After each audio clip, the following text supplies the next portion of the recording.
Hello everybody and welcome back to Alicia Dianne Art. I am Alicia Dianne and we are doing our book club review of Selling for Dummies. So we are on which chapter did we read this week? We did chapter 10. So chapter 10 was delivering winning presentations, and it was actually funny because I actually did my first sales presentation not too like formal official sales presentation not too long ago, and I used the advice that I got from this book and a lot of it from this chapter. So I'm excited to get into this.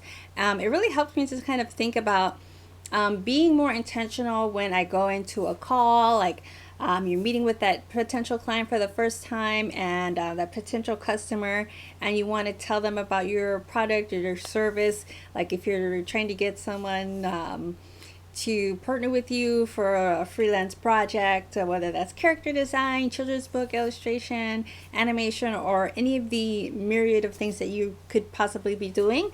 I think having an understanding of what is involved in creating a sales presentation is really crucial, and this chapter is really helpful for that. So it kind of starts kind of just going into la la la la la. I'm just going to read this first sentence that it says, the presentation stage's selling process is the show, your chance to get your prospective clients' senses involved. And it does talk a lot about the senses in this, about the senses that you're going to be using so that the person can actually sort of experience having that product or service that you're offering them and feel like it's already theirs before they actually spend money and give you money to buy that product. So let's see. There's three things that you need to cover. First, you need to understand your business, demonstrate the product, and then what the action steps are for that person to get involved with you. Let's see, what else did it say? Some of the guidelines for presenting is it's like telling a good story. So first you want to start with what you're going to tell them. So you let them know in advance, like what you're going to be going through. You're going to let them know what those things actually are. So you go through each step, or you explain each part of your service or product that you're offering them. And then you just do a recap at the end, just to kind of remind them of everything that you already went through, and let them know if they have any questions. That would be a good time just to kind of reiterate any of the things that you've already gone through. Another thing that it says is to be multilingual. So basically speaking on the other person on their level. You don't want to go into a meeting with a farmer and talk like you're speaking with an executive in like a big high rise. So just understanding, like being kind of taking on their body language, just kind of feeling like the pacing of like how they talk. If they're like a very fast talker, you don't want to go very slow because you're going to bore them to death, and vice versa. You want to be able to speak. If you're talking to a child and you're trying to like, let's say like you're with a parent and they have their child there, and you want to like get the child involved in what you're doing. Like say like it could be a children's book, and a parent wants their child to be in the book, and that child is with them for that meeting. It can happen, and those types of things do happen. I've met with several clients that have their own children and want to involve a child in some way. So you want to be able to talk to that person on that level. So just know your audience, who's going to be there. I think it's a good thing to gauge, and it does talk about that, like knowing all the different people who are going to be coming to the meeting beforehand. That way you kind of can be prepared in advance for that. Let's see, what are some of the other key takeaways from this chapter.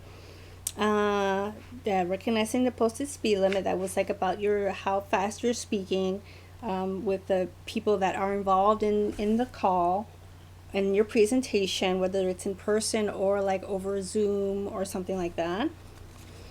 Let's see. Using words that assume your client will buy for you. So this kind of like I think I mentioned it early on in the video, was just kind of like giving them ownership. You're going to be talking about the product or the service as if they've already paid for it, as if it's already theirs. So you can just kind of help them to visualize their book up in the bookstore, or their illustrations completed, or that new character that they have printed on a t-shirt or as a toy. You just want to have them visualize and use words that help them to visualize what that product is like once you've already done the service or given or have sold the product to them, or have them invest in your service or product, rather than using that word.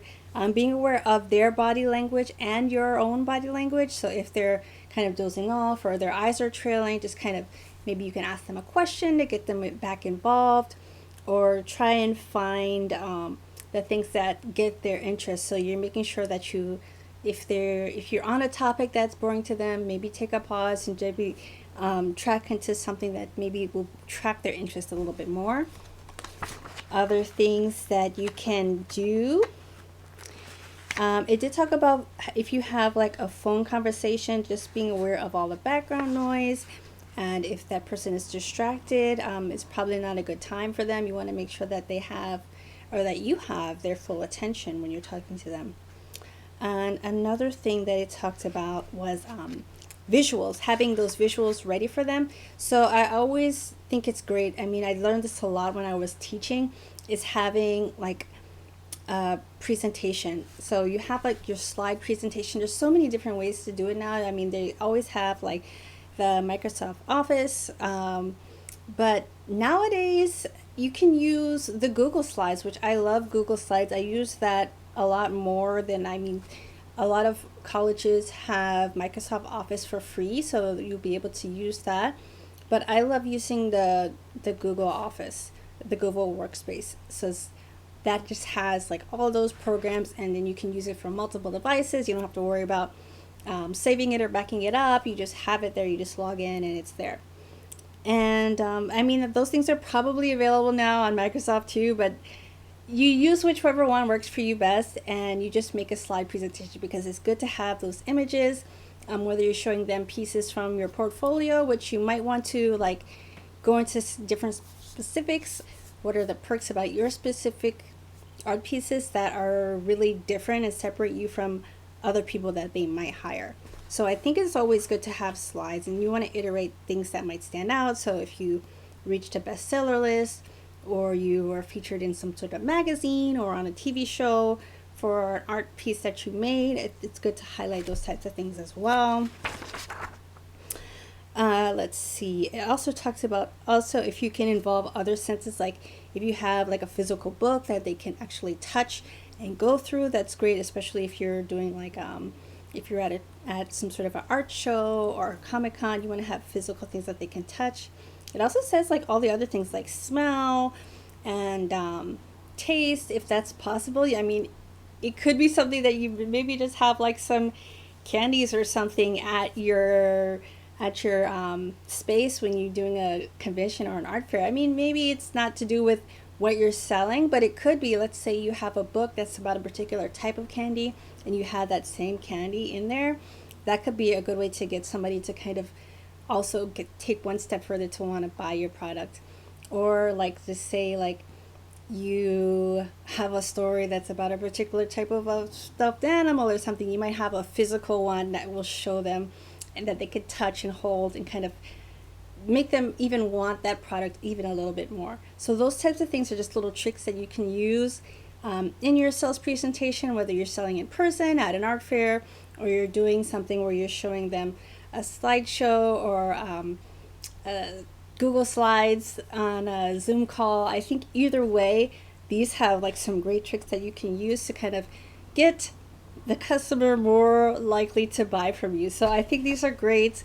These are great for us artists who are trying to learn the sales and get in there and, you know, make a business with our art. So thank you for joining me for this book club review, and I will see you tomorrow because we're working on portfolio for VizDev. All right, so I will see you guys in the next video. Have a great evening. Bye bye, or day or morning or whatever it is. Bye bye.